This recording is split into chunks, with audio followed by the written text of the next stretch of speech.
Welcome back to Admiral Qualities Pretending to Fly. Today we're pretending to fly the F-4 Phantom II from Heatblur in DCS. I just learned how to start it up, both front and rear seats.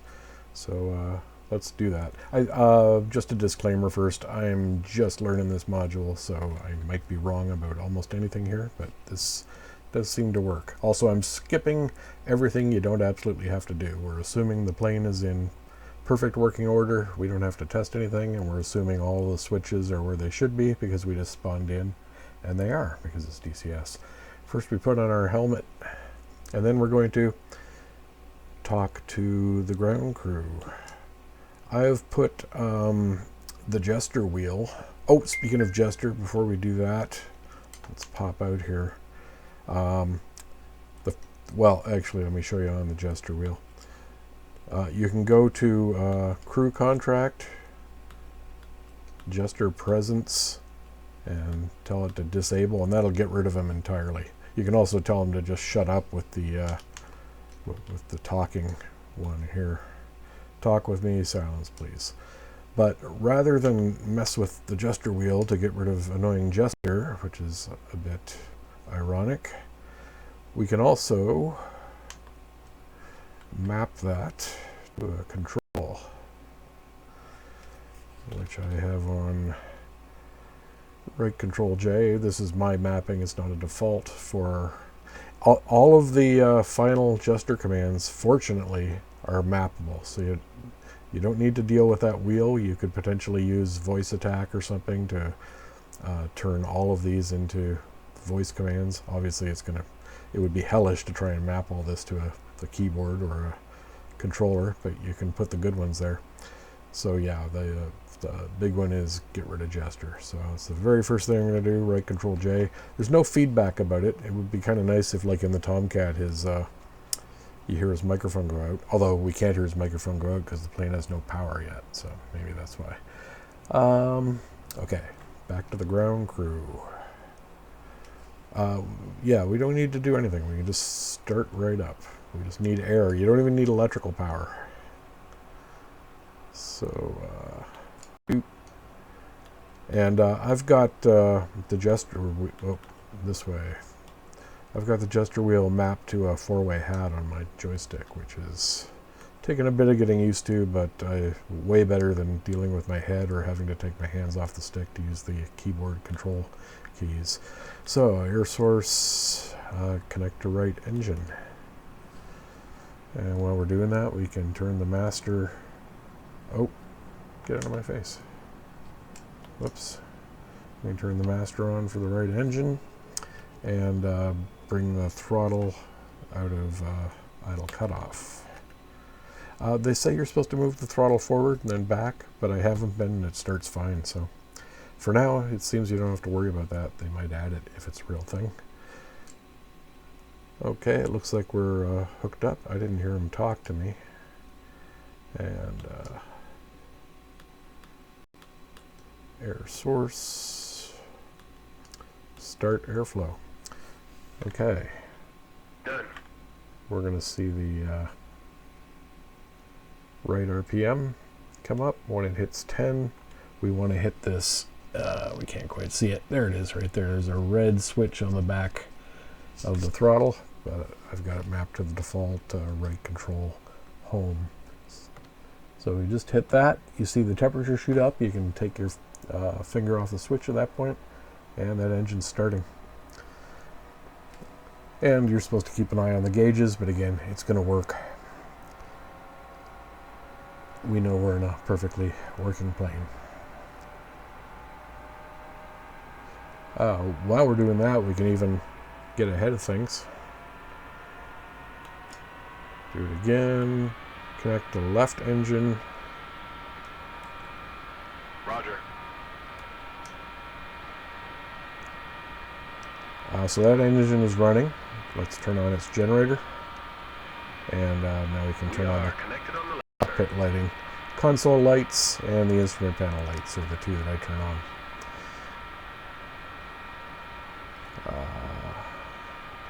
And did we start the airflow? I forget. Start the airflow.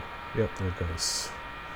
Yep, nuts. So same thing, we want to bring that engine out of idle cutoff. We don't need to push the throttle forward, they say you should, but it works anyway. And as soon as we get to 10%, we can hit the starter button. Oh, wrong key, right alt and home. No, I think right alt and home. Oh, did I? Nah, I didn't hit the left engine master. One more time, right alt home. There it goes.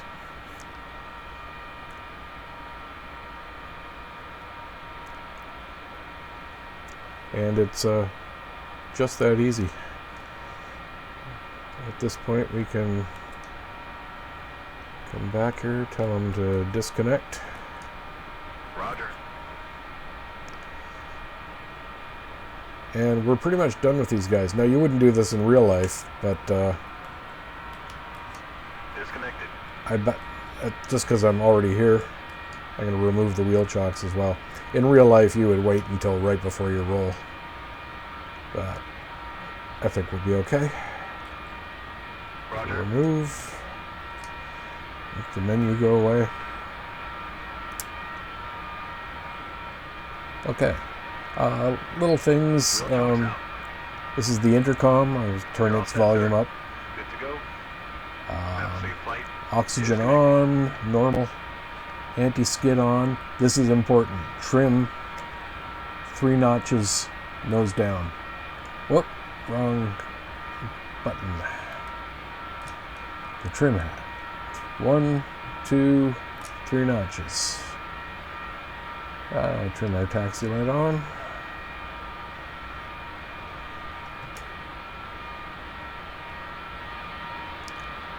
Anything we can do over here, start the IFF and standby, turn the radio on to transmit, receive, and guard, turn the TACAN on to transmit, receive. We're going to be using TACAN 69 in this mission, so there's 66, 7, 8, 9, how did I change the letter? Oh, there, X-ray. Outer knob. And I think that's all we need to do back here. Nothing over here in the fuel section, I don't think. Oh, pitot heat's another good one. Again, normally you'd only turn that on before you take off, but who cares? It's on. There's our tanker. He's going to be 69 X-ray on TACAN. So now we can go to the back seat. This is way easier than I thought it was going to be, especially if you do the fast alignment. I'm going to show you that one. I'll tell you the difference there. You turn the navigation computer to standby, and then that's all you need to do. But if you are going to be using the navigation computer, note that it already spawns with the lat long of your plane entered into it, so you don't have to mess with that. It knows where you are, and someone's already set it for you, so that's nice. So you turn that on. You can turn. Let's get rid of this visor. There it goes. Turn the display here to radar. Turn the radar power switch, which is hiding underneath your throttles, to standby. Same thing back here, radio to transmit, receive, and guard. TACAN to transmit, receive. We'll turn it to 69 as well. I don't know yet how you determine which cockpit controls the radio and the TACAN. Maybe it's a choice of the pilot up front or something. Not entirely sure. If anyone knows, please let us know in the comments. Oh, and console lighting and instrument panel lighting. And okay, so here's the alignment. If you want the accurate alignment, you throw this switch up and then turn it to a line, and you wait for a flashing green light. If you want the quick alignment, leave it down, turn it to a line, this red light will come on, and then we'll get a solid green when it's ready. Take a couple minutes instead of like 10 minutes for the long alignment. What else can we do? Power on the radar warning receiver. Oh, yeah. I think that's all the goodies back here. That's pretty much it, other than we have to come back here. Once we get the green light, we just change that to nav, and we're good to go. I don't think there's anything we have to set as far as altimeters here. These are all repeaters of the front cockpit. Okay, back to the front cockpit. That reminded me I did not turn on my radar altimeter, so you just turn the knob up and set your bug where you like it. You can drop the bug below there to make sure it works. Whoop. Which it does.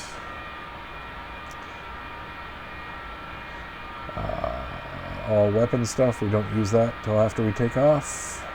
Oxygen's already on. Oh, and one more thing. So here's our dummy panel. Canopy unlocked, obviously it's still open.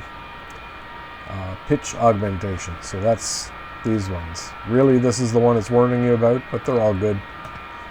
Just helps stabilize the plane a bit. You want them on. So that got rid of those. And what's this? Static correction off. Well, here it is. Push that switch forward to reset correction, and that turns it on. Then just release it and it goes back to normal. And oh, one more thing in the back cockpit. Again, you wouldn't do this on the ground, but this is DCS, we don't care. Turn on the chaff and the flares. Just to the first one, which is single, or you can turn it to the program, which the pilot has the control of in the front. So far I've just been using singles, works fine. Do we have the green light yet? Not yet.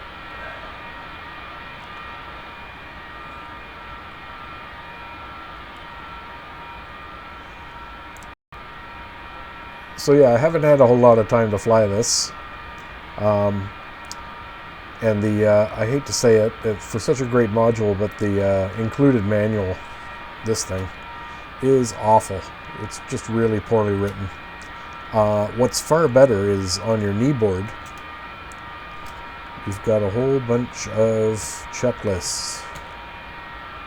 There we go. Startup checklist, before taxi, before takeoff, normal takeoff, after takeoff. These are good. This will get you a long way there. So that's just right shift K to bring that up, or to bring it up momentarily, just press the K button, and when you release it, it goes away. That's a standard DCS thing, the kneeboard. Not like the new manual, which is the M key. Okay, there's our green light. Turn it to nav, all those lights go out, and we're good to go. We'll keep the radar on standby till we're in the air. Close our cockpit.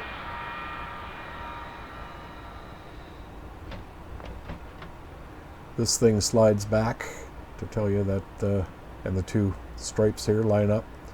That lets you know it's locked. Somewhere there's an indicator light too. I'm not quite sure where it is. Same thing here. Close our cockpit. That's left control C by default, I believe. Same as most DCS aircraft. And that's it. We're good to roll. Double check your trim. Oh, and we're going to want one notch of flaps. There it is for takeoff. I don't yet. I need to go through the manual.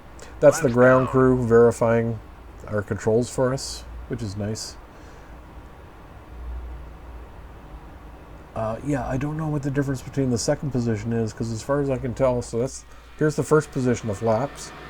The slats are out, the flaps are down, and if I move it to the second position, nothing changes. So, I don't know. Moving it back up to the first. I have to read the manual, and I'll read that in the real world manual, which I have. I've just been waiting. I find it's a lot easier to learn. Oh, by the way, IFF, standby, We'll turn it straight to, or I guess it was on standby. Good. Turn it to norm for flight, so our friendlies won't shoot us. Anything else? Forgot the left generator. Obviously that doesn't matter for startup because we started up without it. But you want it on.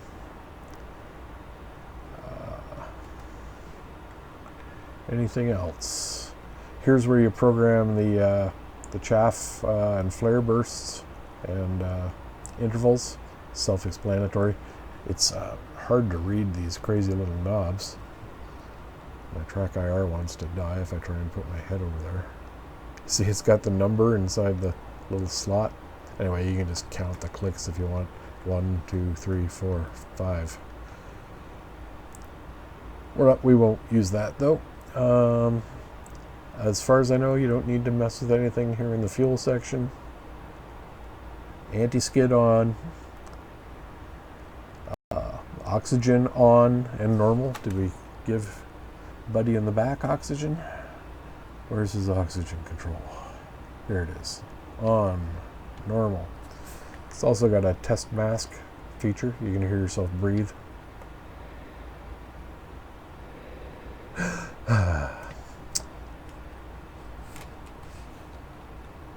And that's it. We're ready to roll. We'll do a takeoff as well for you. Oops.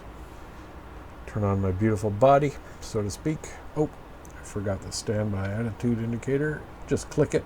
The red line goes away as long as it looks level. You don't need to mess with it. And we still have the master caution light. I've got that mapped to left Alt R, which I don't think is the default. That was a little change to the mapping I made. And yeah, we're good to go. To taxi, just give a little squirt of gas. And that's it, you're on your way. Hit the nose wheel steering button. Verify you can steer, brakes work. Oh, and yeah, we can cage our pipper here. Turn down its brightness with this outer knob. And here was a thing that I was missing before. There's the switch for what you see on the radar display. So we're going to want to see radar. The other choice is TV or off. So there, when the radar comes on, it'll be there. Another little squirt of gas. And we're rolling.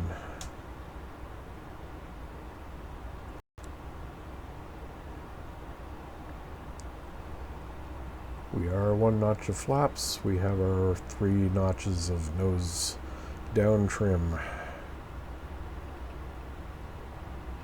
It really handles nice on the ground.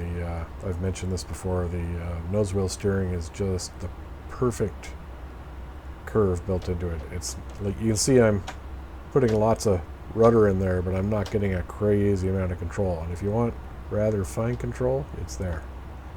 No problem. And you can use it safely at quite high speeds.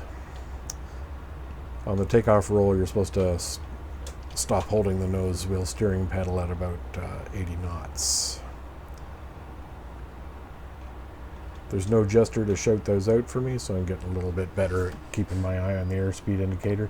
80 knots is right there. So once you pass that point, you can take your finger off the nose wheel steering.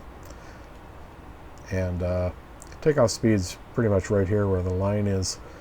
But yeah, it turns out I wasn't holding the stick back because I didn't like that, but now I see the way to do it. Watch this. So we'll just go.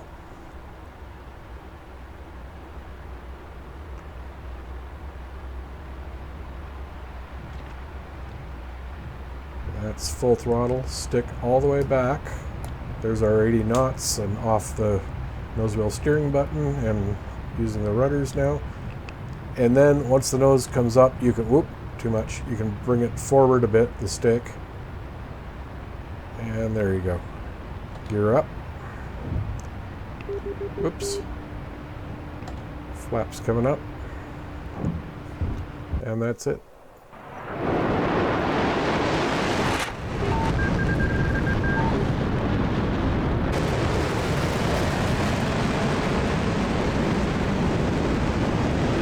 Look at at that beast. Whoops. Wrong plane. Any races today? Nope. I have civilian traffic off. That makes the races stop. Too bad. Come out of afterburner. That's a good cruise speed right there, about 375 knots. It'll act like an airplane at that speed, and there we go.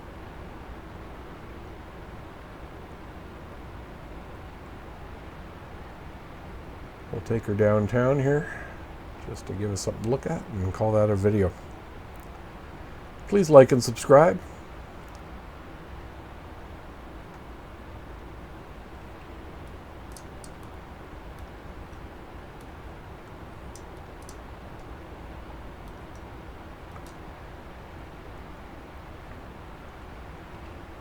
Yeah, that is so much more satisfying than waiting for the auto start. Also, the auto start doesn't quite leave you in the right condition.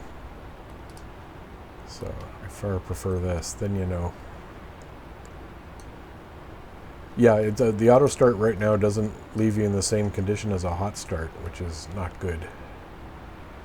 They should definitely align those so that you end up, like for example, it doesn't turn on your stability augmentation. Let's go downtown.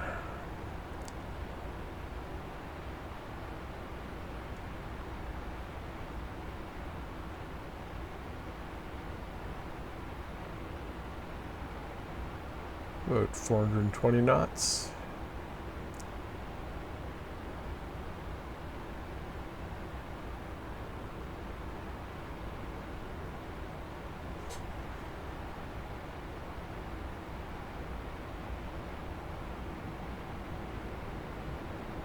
Flying down the strip.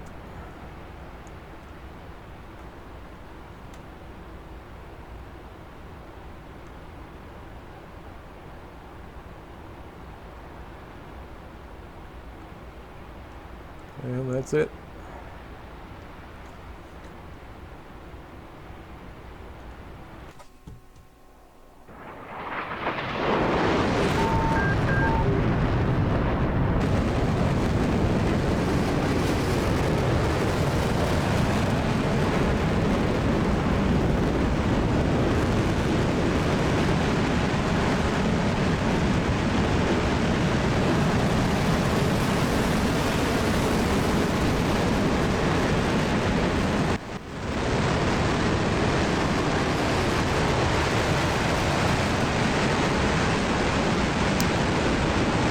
Once again, please like and subscribe, and we'll see you real soon.